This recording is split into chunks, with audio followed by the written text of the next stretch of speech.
Hi, welcome. This is Dr. John DeMartini. This is one of the most amazing and inspiring shows that you can listen into. If you want to be on the edge of your seats, if you want to open up your heart, if you want to expand your mind, and you want to meet incredible people, stay tuned because you're just about to experience a transformative radio show that will change your life. And you're listening to the Dr. Pat Show that's coming up right next. Welcome to the Dr. Pat Show. Talk radio to thrive by. Powerful, inspiring, and coming to you live, bringing you stories of people like you and me, busting through and living life full out. Get ready to dare to wonder what your life would be like if you knew you could not fail.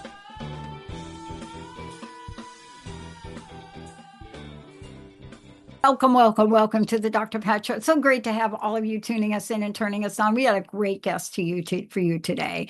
So here's what we're going to talk about. You ready? Fasten your seatbelt, everybody. From overwhelmed to aligned. See, not from overwhelmed to not overwhelmed. That's not the show today. This is one of the most important messages you could get right now, and something so seriously important that it's actually funny to actually think about it if you're me. Because this has been something for my own personal journey I really got to work on. From overwhelmed to aligned, the simple exercise for living your legacy now. Joining me here today to talk about how tired we are of being pulled in a million directions is somebody that knows a lot about it, coaches people, has a fabulous show, and out of the gate is going to pay something forward to you. Tristen Stawicki is joining me here today, and you are invited to book a complimentary, no pressure discovery call.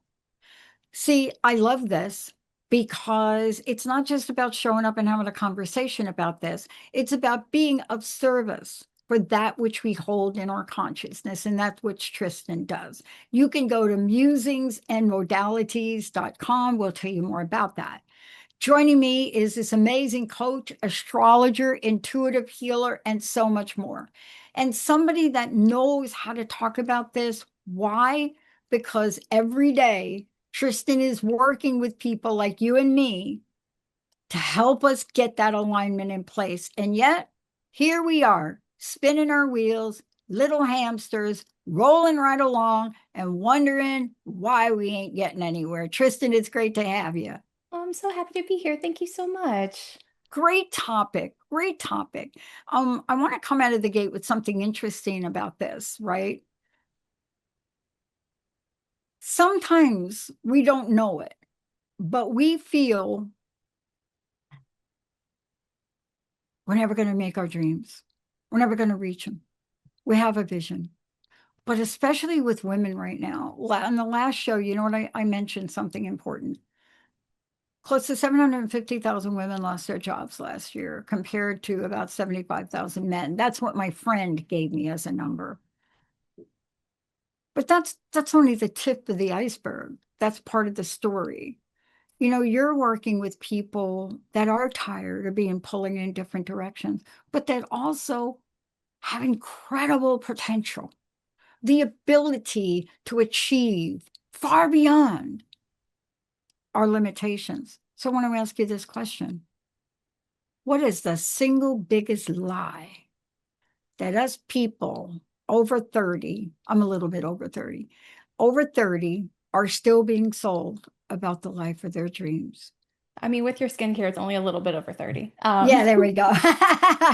Boy, I do work on it. Absolutely. Me and Charlize Theron, or Charlize Theron, red light therapy does work.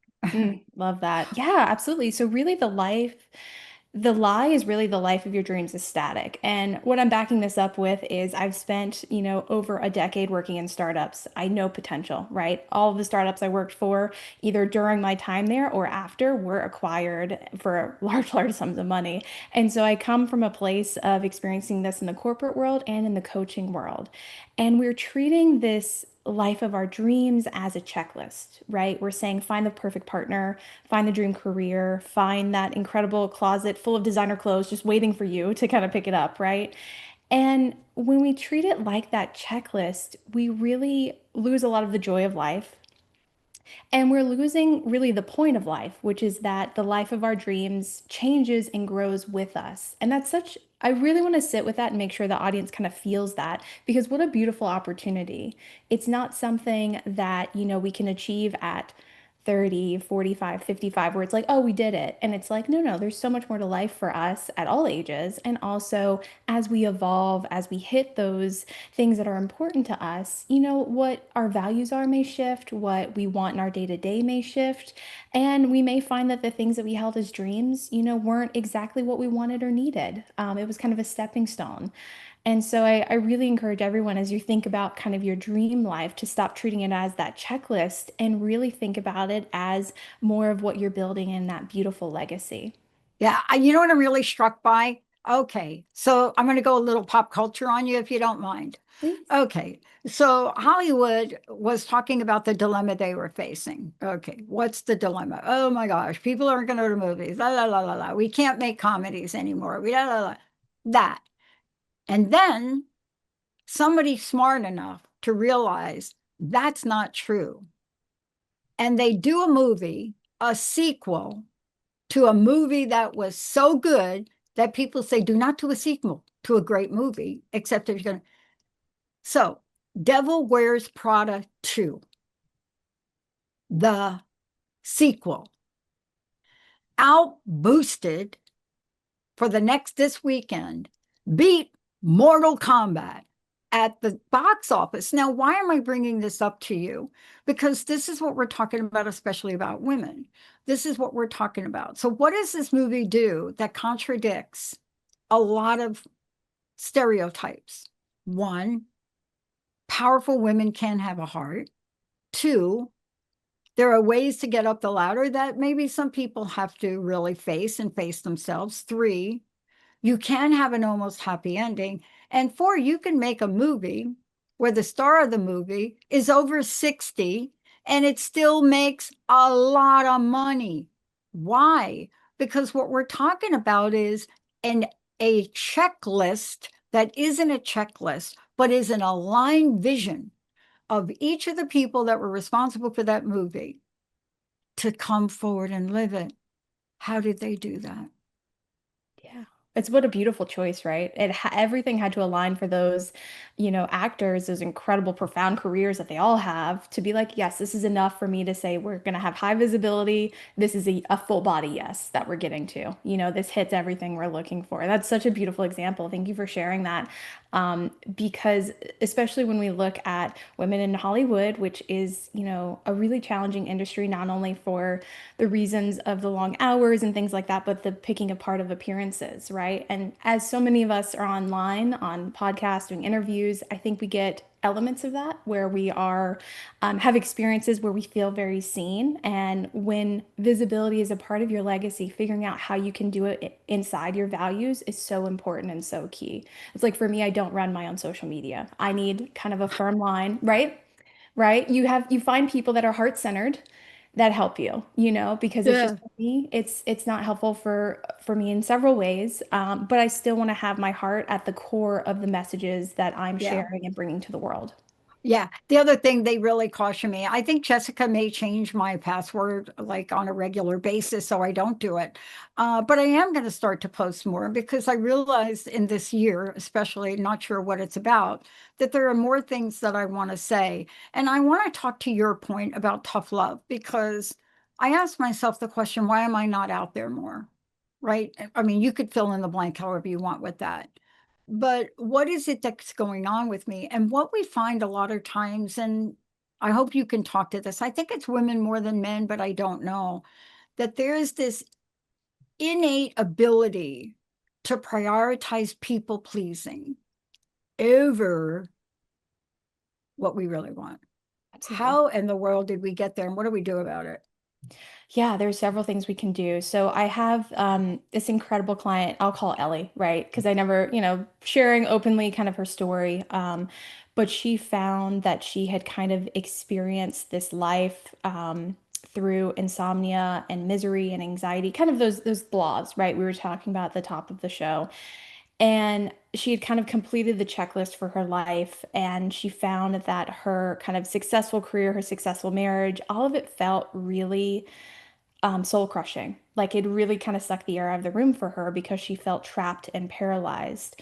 And the reason why I wanted to bring this up is because she found that she had built much of her life based on the opinions of others, whether through her mom, her family, her children, where she was saying, rather than setting fierce boundaries, which I'll talk to in a second, I'm just going to yes everything that people want me to be because that's a lot easier than doing the work for myself to say like, oh, does this feel good? Is this a boundary? Is this a place where I'm running for healing, right? Sometimes I have to be really tough with myself and that tough love element of going like, Yeah. it's beautiful to set a boundary. Let's also reflect on, is it helping me in my healing journey or is it kind of hindering me opening up a scab and really allowing it to fully heal? And Wow. so I regularly, to your point about kind of social media and posting, how I show up on my show is the visibility that I want. That's where I show up open-hearted and I give all my energy there. And then when it comes to other elements, I go, let me set up a system that supports me. Yeah, I love the way we're talking about this. I want to take a minute. Look, this is work that you don't you come on air, you have a great show, but you also work with people one-on-one individually. And thank you for your offer of discovery call because sometimes people like me, we don't even know what we don't know. We don't even know what we want. I don't even know the question, but I need somebody to run things by. So, one thing, give us your website. Let's talk about how people can work with you. And then how do they book that discovery call? Absolutely. My website is musingsandmodalities.com. The discovery call is at the top right or in several places on that kind of initial web page that you'll go to. And this isn't something where we kind of get on and yap, right? Though I love a little bit of that. I want you to feel safe and comfortable, but really I want you to leave with something valuable where you have a clear step forward. And whether that's working with me or it isn't, my goal in this lifetime, really my legacy is helping others. And if I can shine just a little bit of light on somebody in 15, 20 minutes, fabulous. And if they choose to work with me, even better. Yeah, I want to talk about legacy now, Yeah, because this is part of the conversation today. And the word just feel heavy sometimes. And let's talk about that. Somebody said to me, wow, not too long ago, I think it was in an interview, I can't remember now. And they said, did you ever believe you would leave the legacy you're leaving? And I'm like, what legacy? Well, I mean, honestly, this is, I wish sometimes you wish you could take some things back you say on air because I'm like, I'm just like staring at them like, and then I realize, oh, wait a minute, I get what they're talking about. But can we talk about that? Because it feels heavy, it feels distant, yet each of us has one, right? absolutely. We How do. do we embrace it? Let's talk about this because my mom used to say, in a deep Southern drawl, girls, y'all better be careful what you're doing in this lifetime because what you're creating here, it's not just planting a seed. You got a big old fat oak tree growing. And we never understood what she was saying. But she was talking about legacy. She was talking about what we would leave behind, what our footprint would be, and how it matters. How do we talk to people today to say you do matter? Your legacy matters. First and foremost, it's kind of rewiring what we think of as legacy. So often people think about a very like masculine word. They have their name on a building. It's through their children. It's through wealth only. And there could be parts of that that feel aligned for some people, but most of us, it's not our reality, right? As it shouldn't be. And so when I focus on kind of working with my clients that are business owners and founders and those that have teams, I talk about really granularly like where they spend money, where they spend their time is actually the building blocks of your legacy, how you interact with your community and your local economy. Through the choices you make, where you buy coffee, where you buy food. I mean, projections show that American women will manage roughly 34 trillion in wealth by 2030. So that is a huge jump from the 7.3 trillion held only 10 years ago from that time frame. And when we're talking about $34 trillion, and then we have this disconnect of like owning our decisions, our choices, our level of autonomy, then it goes like, okay, how can we kind of have the impact we want? How can we take legacy as something that isn't at the end of life and think about how our choices and how far wide reaching our decisions and where our time is spent? Especially when women are also more likely than men to prioritize education and healthcare and poverty alleviation, things that are incredibly important to many of us and have widespread philanthropy. And again, that doesn't mean that it has to be in the thousands or hundreds of thousands of dollars. That can be on a much smaller scale, but no less impactful scale. Yeah. And I think it's also to recognize too, in the way you presented that, is that we're all important Absolutely. and we have the ability to align in this lifetime and really taking a look at the critical choices we make, how we make them, what we do or what we don't do. And thank you for really, explaining that because the word legacy does feel heavy sometimes. And most people don't think that's not them. That's not them. They don't have parents that own a corporate 50 company or you know what I'm saying? They don't Absolutely. believe that their infant impact or footprint on this world matters. But what we're talking about is when you live by your values and you know what your values are, you are creating that footprint, aren't you? 100%. I mean, my legacy is kindness. My legacy is appreciating and sharing beauty. My legacy is integrity, and that is not a dollar amount attached to any of that, right? Like that is the kind of the core of what I'm building in all of my decisions. And when you know that for yourself, and for those of us that are still finding, I'll still find more values in my lifetime. But when you have levels of like what you understand, and those are pretty universal. I think many of us go like, "Oh, that sounds reasonable. That sounds lovely. I want to embrace kindness more," and then you can kind of say, "How can I make choices today and how I interact with people, how I answer the phone, how I answer emails that really show who I am?" That's a beautiful legacy. Yeah. And let me ask you this. When we're looking at this and we're walking through our day, every day we have choices in life. I mean, honestly, I do believe that the freedom to choose is really the only freedom we have in the world, if you think about it. But it's a big freedom. Choosing freedom, wow, it's big. When we can decide from 1 minute to the next, are we going to say thank you to the checker at the grocery store or not? Those are moments. Or are we going to have the ability to say no to somebody? To be able to protect our peace. All of these are important, but they also involved how we show up in community, how we help in community, what we can do. And I want to talk to you about value aligned leadership because I spent 10 years researching leadership in the most depressing way possible on broken promises. But we must have value aligned leadership. It doesn't mean that those leaders are not going to attract wealth or not going to have wealth in their portfolio mindset. But what does values aligned leadership mean to you? For me, really, so spending all of the time that I have in corporate America, working in startups and experiencing leaders that were not great, transparently, that I just went, I don't know the kind of leader I'm becoming. I just know what I'm not going to be. And Yeah, then that only got me so far. And then I found that in doing research and working with others and, paying more money than I care to admit publicly in executive coaching, right? To go like, wow, if I just sit within myself and rather than a business book telling me a persona to put on, I know exactly who I am and what I value. Let me bring that into every aspect of my life, how I run my team, how I make sure others are promoted, how I work with my clients, and the people that I have for my CPA, right? Every decision that I make then is really held in those values of curiosity, integrity, honesty, and openness. And then from there, as I attract more and more people, into my like building blocks of my business, I can see the impact even in just the kind of 12 years or so I've been doing this work that is so widespread. The hundreds to thousands of folks that have really been lit up by this work and have had their lives completely shifted because they're not faking the leader they think they should be.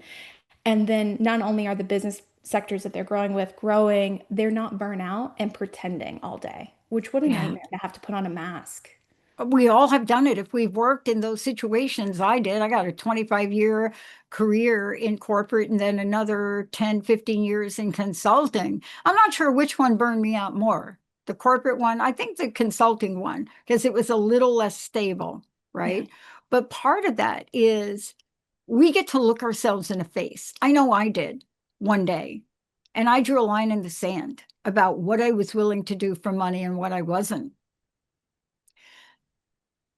I think when I do a talk on it, I say an alien baby took over my body because I don't really have a good reason to explain why in that moment did my high paid salary executive position not mean to me as much as being fair about people's pension and Mhm. livelihood.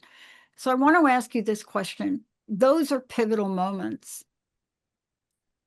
How are we going to help people navigate those pivotal moments so that they do make a choice that will be aligned with them today and moving forward? Absolutely. There's two ways I would do that. The first is to really build that inner knowing. What I mean by that is so often we hear something, we feel something, we know something, and we go like, "Oh, let me get more data on it. Let me see. Let me send me more signs, universe. You already sent me 4 signs this week, but I need another 7 just to make sure I understand." And it's like really trusting that when you're getting those messages, the resonance of truth that you feel, so that way when you're coming to those pivotal moments, you can then set those fierce boundaries. You can go like, actually, this isn't worth my integrity. This isn't worth me betraying my body, because doing something out of alignment means that maybe dis-ease or sickness is to follow, because that energy has to go somewhere. And so really encouraging, that beautiful self-awareness, self-actualization, as well as backing that up by building trust with yourself. I had decades where my body did not trust me. I did not trust my body, that I had to rebuild. And so often that's the case with many of us, where we've just kind of chosen everyone but ourselves. And so focusing on those two elements is really, really helpful. I want to go full circle to where we started, but I want to ask you one more time. How do people find out more about you, Tristen, about your coaching, about the work you do, all of the above, and also that discovery call? What is the best way to do that? Absolutely. So it's through my website, musingsandmodalities.com. There's also my show on the Transformation Network, Musings and Modalities. I try to keep the branding real chill because I have two different names that are a Yeah, little hard to spell. And then when you search Tristen Stawicki, I think I'm the only one in the world. So all of the ways to get in touch with me will be right there for you. I love it. And yes, I want to tell everybody you can tune in to Tristan's show. It's amazing. This is a little taste of it, but on a regular basis, we all need to be reinforced to remember the unlimited potential we have. Um, Cosmic guidance. I know I only have a few minutes left, but I really have to talk about it. When I look back at my life, it's that sliding door movie. But the good news for me is most of the time, I really did get that cosmic guidance. How important is cosmic guidance in making these choices, even if it feels like it just isn't right? Mm. It's everything. There have been so many moments. I've been doing a lot of reflecting kind of on the last 8 years especially. And I am so in awe of how much I trusted those like cosmic moments and went, okay, it doesn't make sense, but everything in my body is saying go this way, and I'm not going to betray myself in that way. Yeah. And oftentimes people just are struggle with that, as we spoke to. And so kind of a shortcut for that is to really ask yourself, does this light me up? Because it'll be cosmically aligned. You know it'll feel true in your body. It's an easy yes or no.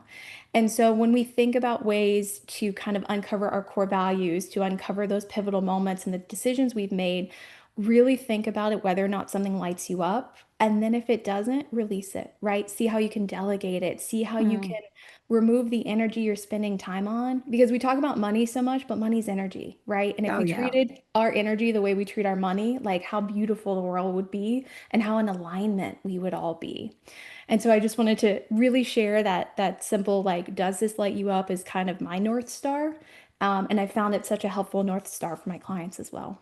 I love it. Tristen, I want to thank you for today. What's your personal message? What would you like to leave us with today? And thank you for really enlightening us on this, because what I find is the more we keep talking about what the possibilities are, the more people will going to feel like they can rise up and don't have to do things alone. What's your personal message? What do you want to leave us with today? Yeah, we all are leaders. It doesn't mean you have to be part of a team, a part of a business. There's leadership qualities in all of us. And that word, just like the word legacy, is something we want to rewire to really pull into our own autonomy and the choices we make. Again, your website, and thank you again for today. Thank you so much. My website is musingsandmodalities.com. And don't forget to sign up for the discovery call with Tristen and get yourself open to a new way of looking at your life. Overwhelmed no more. We'll see you next time. Thank you, Tristen. Thank you.